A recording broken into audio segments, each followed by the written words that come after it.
Всем доброго вечера, друзья мои. Я стараюсь подарить людям как можно больше работ для призыва благополучия, денег, удачи. Потому что в этом мире, если не все, то очень-очень многое зависит от нашего состояния, от нашего благополучия, от нашей удачи. Никто из нас не хочет, чтобы наша дочь выходила замуж за нищего.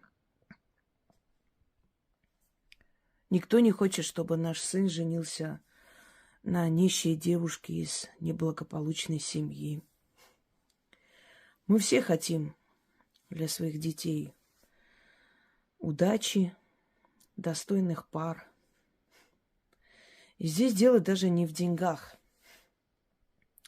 Люди, которые живут в достатке изначально, мы сейчас не говорим о тех, кто в 90-е рэкетом себе заработал имущество. Мы говорим о людях, которые относятся к среднему слою населения. И чаще всего люди, которые более-менее живут достойно, они как раз к этому слою населения относятся. Это основное количество налогоплательщиков. Это основной составляющей благополучия страны, потому что миллиардеров 10%, а то и меньше. А среднеживущих должно быть как минимум, процентов хотя бы 60. Тогда страна считается благополучной. Насколько мы этот рубеж преодолеваем, это уже другой вопрос, но мы понимаем, что если мы берем сноху из благополучной семьи, которые живут в достатке, мы с вами осознаем, что, значит, эти люди умеют и любят трудиться. Значит, эта девочка, уже девушка, потом женщина в дальнейшем, тоже будет любить труд. Значит, поможет нашему сыну. Значит, будет ему другом, партнершей, будет в трудную минуту поддерживать, будет знать, как это делать.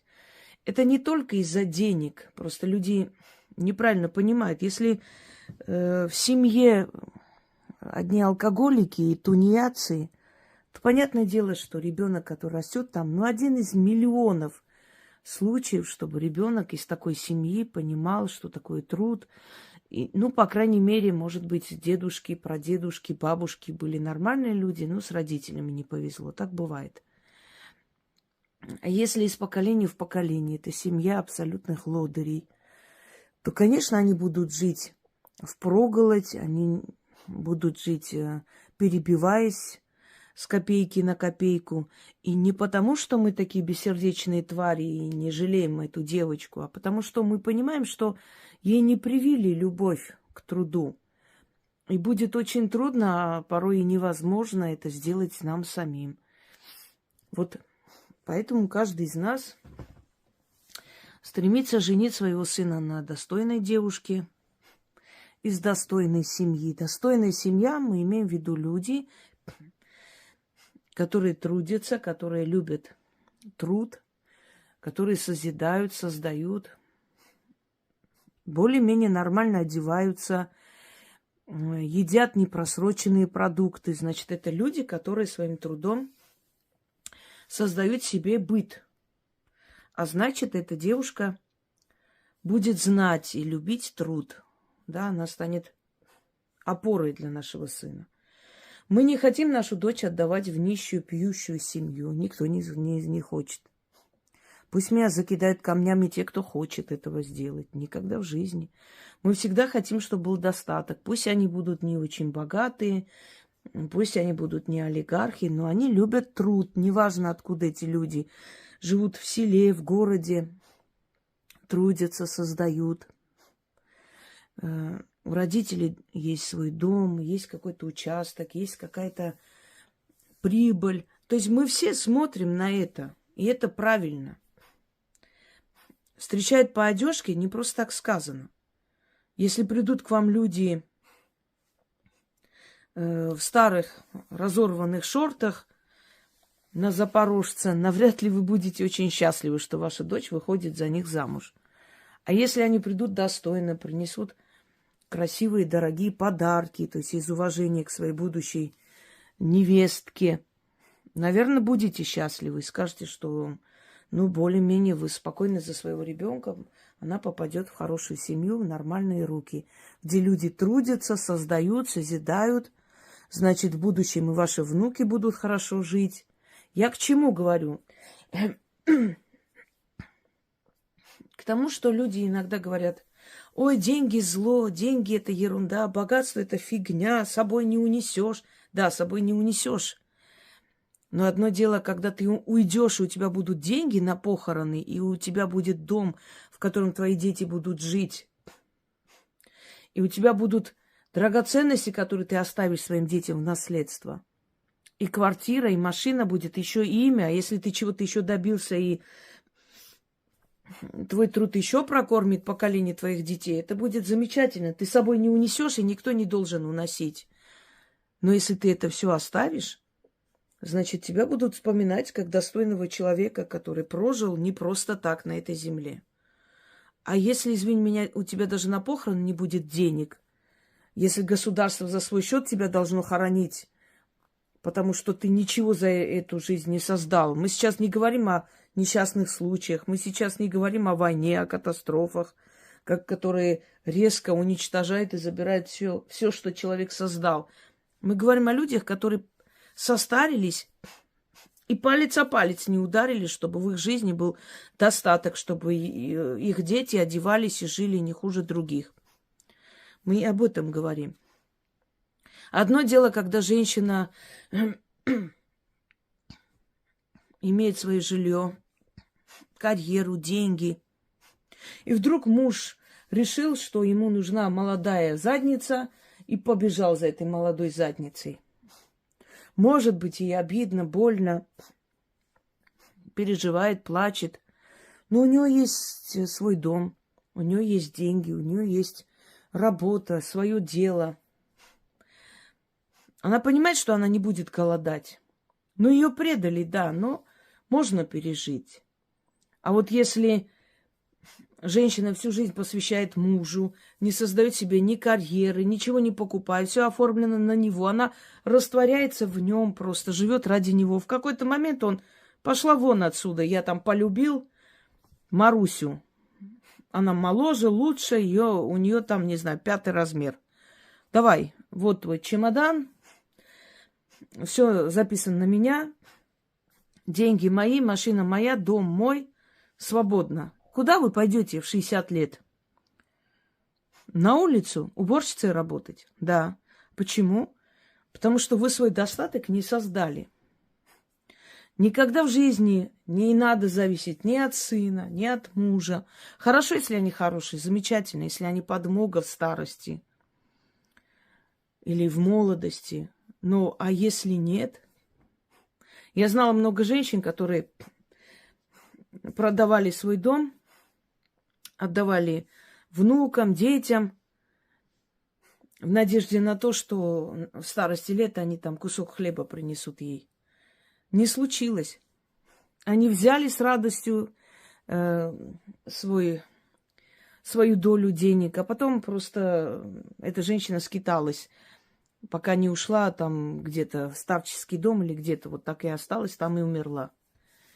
Почему? Разбазарил человек свое имущество, понадеялся на других, свой достаток отдал в чужие руки. Я против этого. Ни один достойный сын, внук не потребует у матери, бабушки продать дом и отдать ему деньги. Создайте свое на почве другого. Бывший муж моей сестры все время говорил, что бабушка, дедушка, вот когда помрут, их имущество, их машина останется ему. Я однажды говорю: послушайте, вот я слушаю вас, у меня прям волосы дыбом. Вы что, будете сидеть, ждать, пока они помрут, чтобы у вас машина и квартира была? То есть, может, вы создадите свое, а там это приложится, почему бы нет, лишнего имущества не бывает. Так они развелись, Этот дед умер через 7 лет только после их развода. Бабка до сих пор живая. Понимаете? Не надейтесь на то, что у кого-то возьмете, наследство получите. Получите замечательно и прекрасно, но свое надо создать. Стремиться надо к своему достатку. Понятное дело, что если сидишь дома или лежишь на диване, никто не постучится и не спросит, ты хочешь там министром работать или помощником президента. Ко всему надо стремиться, это ясное дело. Но есть люди, которые работают, и все стоит на месте. Есть люди, которые сколько получают, столько и тратят. То есть трата равна полученным деньгам. Как-то не получается откладывать. Конечно, есть много причин. Если в семье вы одни работаете, и все на вас, это понятно, что копиться деньги не будут. Но бывают и такие случаи в жизни, когда стремительно все идет вперед, и человек вдруг создает свое, как будто вырвался и пошел вперед. Испокон веков говорила вам и повторяюсь.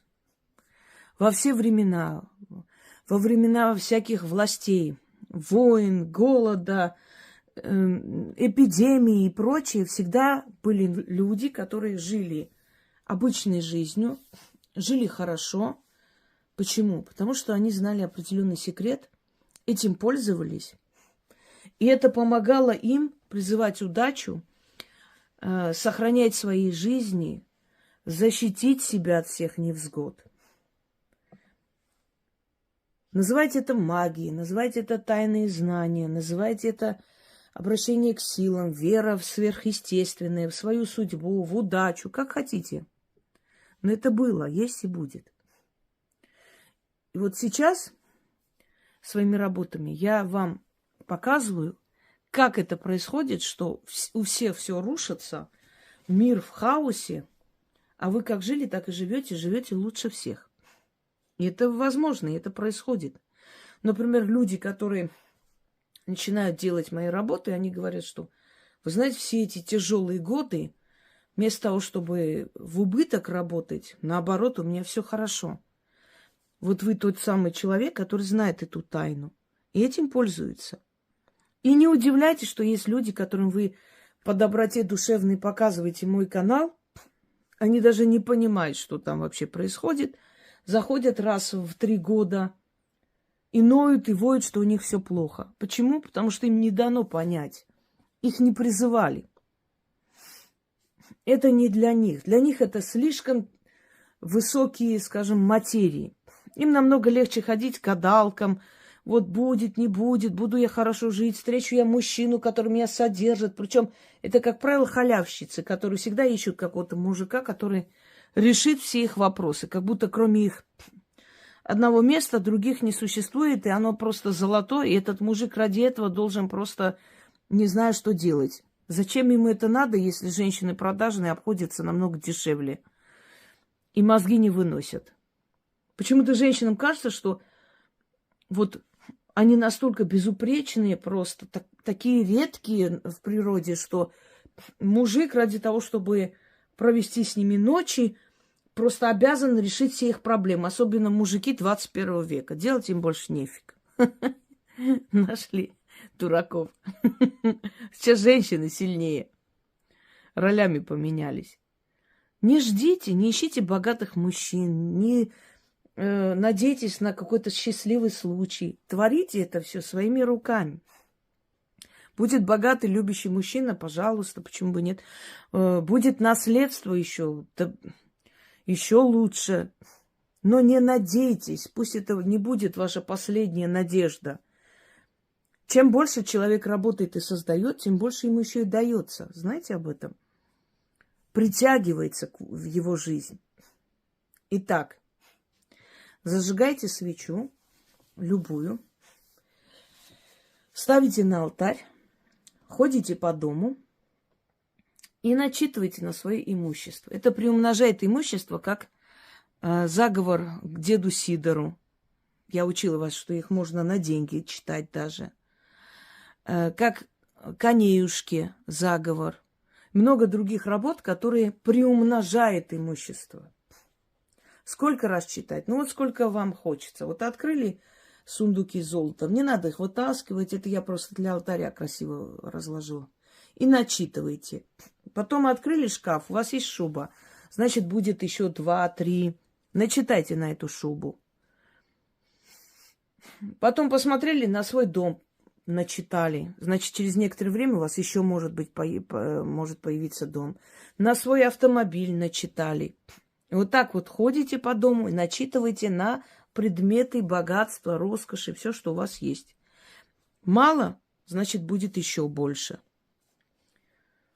Можете читать 4 раза, можете 5 раз, можете 6 раз, сколько вам хочется читать. На деньги открывайте сундук там, или кошелек, начитывайте на деньги. Это заговор на приумножение того, что у вас уже есть. Итак, начнем. Злато и серебро – 2 сестры. Богатство и удача – братья. Я желаю богатства, удачи, злата и серебра. Дом мой пусть будет золотая чаша. Пусть меня окружает роскошь и фарт, чтоб денег считать мне и не сосчитать. Как в году 12 месяцев звенят, так звенят мои деньги. И наполняются мои кошельки. 12 раз петухи кричат, и 12 зорь деньги хранят, и 12 духов удачи мне дарят богатство и везение в придачу. И все как один говорят: деньги к деньгам, кошельки к кошелькам. А я говорю: все мое при мне. И все деньги ко мне. Теките деньги, монеты сверкайте, растите, приумножайтесь. Меня богатой сделать пожелайте. Как сказала, так и будет. Заклинаю. А боги удачи меня благословляют. Истинно. Злато и серебро – 2 сестры. Богатство и удача – братья. Я желаю богатства, удачи, злата и серебра. Дом мой пусть будет золотая чаша. Пусть меня окружает роскошь и фарт, чтоб денег считать мне и не сосчитать. Как в году 12 месяцев звенят, так звенят мои деньги. И наполняются мои кошельки. 12 раз петухи кричат, и 12 зорь деньги хранят, и 12 духов удачи мне дарят богатство и везение в придачу. И все как один говорят: деньги к деньгам, кошельки к кошелькам. А я говорю: все мое при мне. И все деньги ко мне. Теките деньги, монеты сверкайте, растите, приумножайтесь. Меня богатой сделать пожелайте. Как сказала, так и будет. Заклинаю. А боги удачи меня благословляют. Истинно. Злато и серебро – 2 сестры. Богатство и удача – братья. Я желаю богатства, удачи, злата и серебра. Дом мой пусть будет золотая чаша. Пусть меня окружает роскошь и фарт, чтоб денег считать мне и не сосчитать. Как в году 12 месяцев звенят, так звенят мои деньги.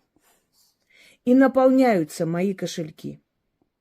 12 раз петухи кричат, и 12 зорь деньги хранят, и 12 духов удачи мне дарят богатство и везение в придачу. И все как один говорят: деньги к деньгам, кошельки к кошелькам. А я говорю: все мое при мне. И все деньги ко мне. Теките деньги, монеты сверкайте, растите, приумножайтесь. Меня богатой сделать пожелайте. Как сказала, так и будет. Заклинаю. А боги удачи меня благословляют. Истинно. Живите богато и помните, чтобы помочь другим, для начала нужно самим жить хорошо. Для того, чтобы иметь возможность помогать другим. И никого не слушайте. Те, которые орут, что деньги не нужны, они больше всех хотят денег. Просто работать они не хотят. И они всегда будут пытаться мешать тем, у кого получилось подняться в этой жизни. Но в глубине души все хотят жить хорошо. Только достаток – это еще и ответственность. Не забывайте об этом.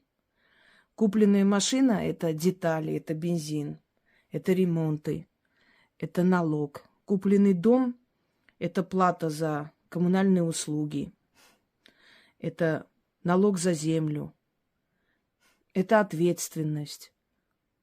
Не все хотят ответственность брать на себя.